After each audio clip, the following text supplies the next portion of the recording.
My name is Harley Guindon, aka Harley G, and I'm chatting with Staxx.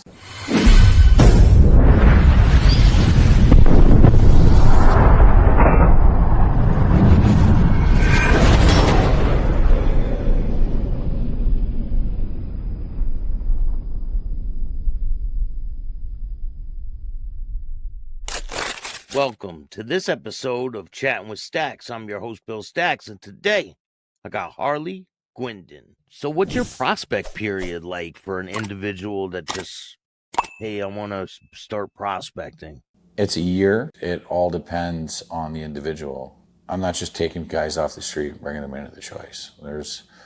You got to know each other. The people that are in the choice with me, I've known for a long time, right? And like people are like, how are you patching over all these people? Because, idiot, I got somebody that's out there that I've known forever, and he was a Hell's Angel, and he's doing all the vetting, okay? And he knows who's who, okay? And then over on the Atlantic coast, I have the same thing. I have guys. I know everybody. Everybody. If I don't know you, there's a problem. Or we've heard of each other. Are you willing to make peace with the Hells Angels? I'm just doing me, right? I don't think we're ever going to be chummy after me exposing the people that I've exposed. Am I opposed to being able to say hi if my status wasn't changed? No, I'd say hi to lots of members. I have friends that are all over the Hells Angels.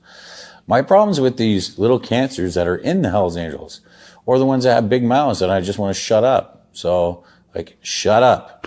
Like, who are you talking to me? Like, you served beers and took out ashtrays and can't fight your way out of a wet paper bag.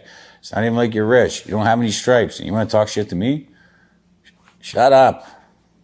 That's where I'm at. Now, if someone's from another club and you guys get into a disagreement and some tensions there, maybe with one of your club members, right? Is there a process to squashing that beef? Do you set up a boxing match? Is it like mutual combat? Is there a way to? Yeah, I knock on your door and I punch you in the face. That's pretty well what's happening. Anybody touches any of my guys, it's a thing. It's a thing. Like, stay in your lane. We're not going to bother you. Leave us alone. But don't think that you're alpha or we give a shit what you have to say. We don't. It's all in your own head.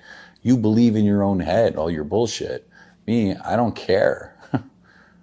Right? You know what you did when you did that, so now you got to suffer the consequences. Oh, you didn't think there was going to be some consequences? Well, hello, here I am. Knock, knock.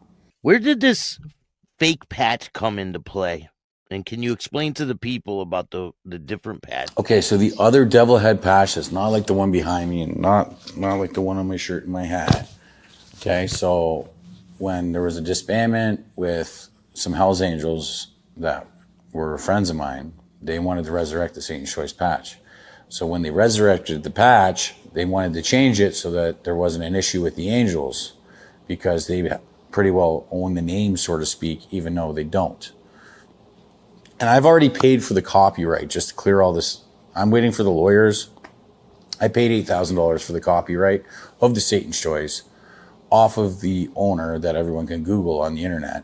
Okay?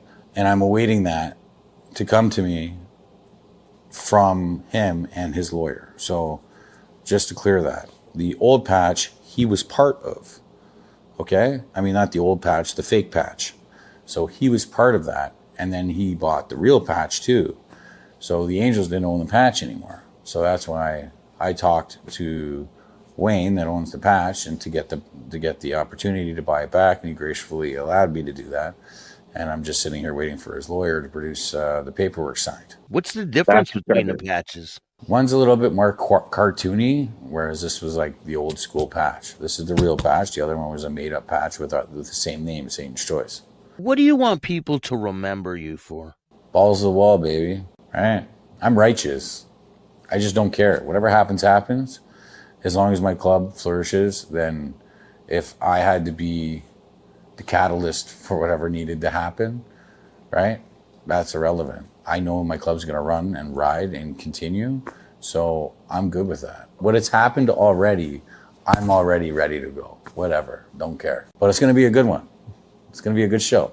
Nobody's got to worry about me rolling. Nobody's got to worry about nothing. Like, I'm about it. So they know I'm about it. It is what it is. Yeah. Not a lot of people will go against the machine. I think I'm the first person on the fucking planet to take on the machine out here, right?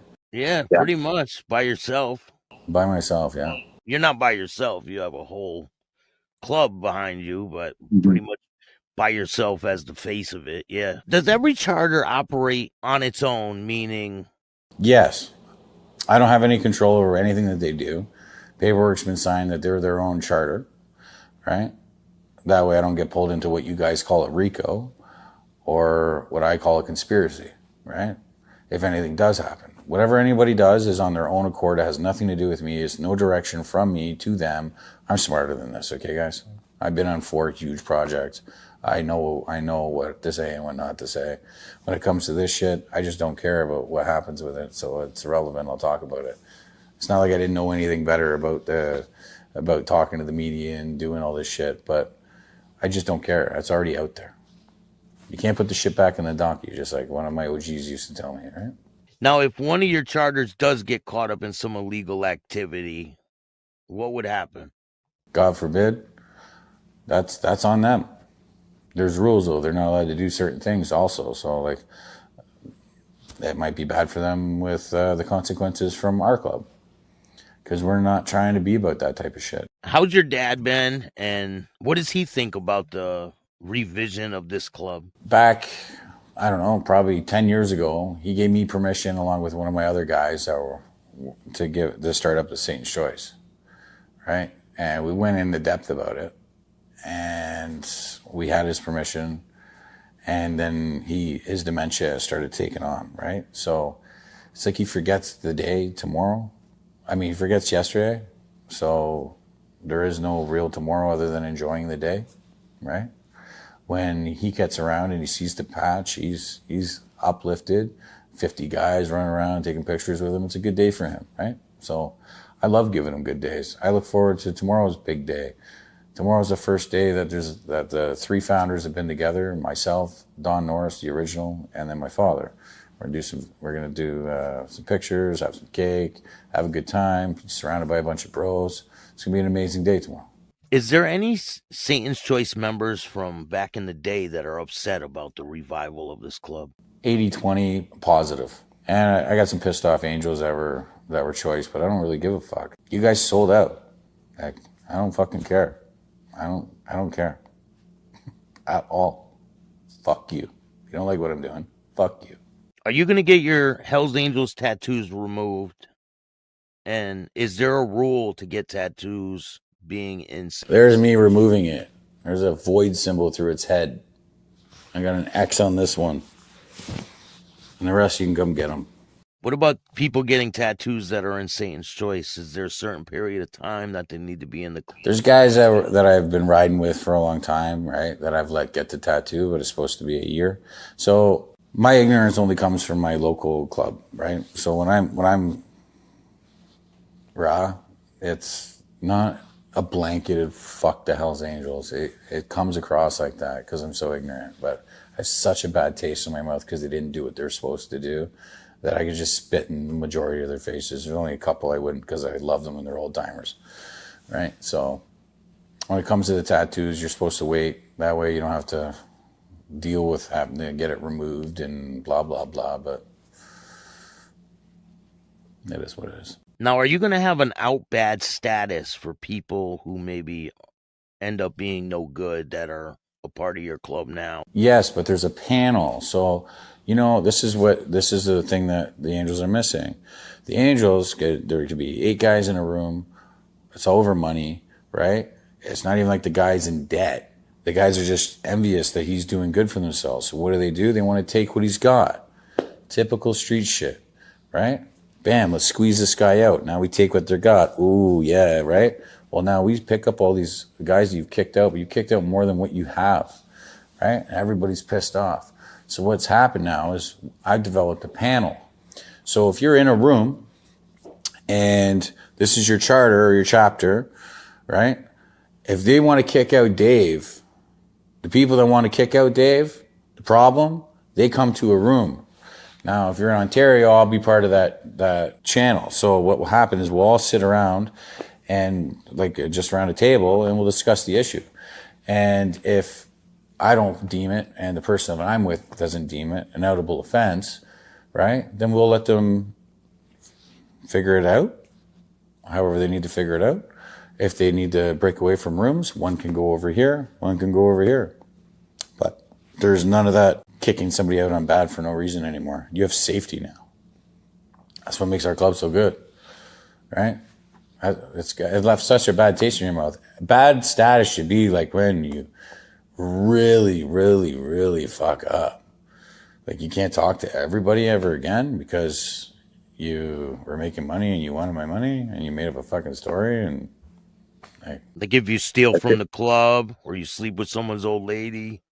Yeah, if you sleep with someone's wife, I get it, right? If you sleep with, you know what I mean? I understand why you're getting kicked out. That's an unbecoming offense, right?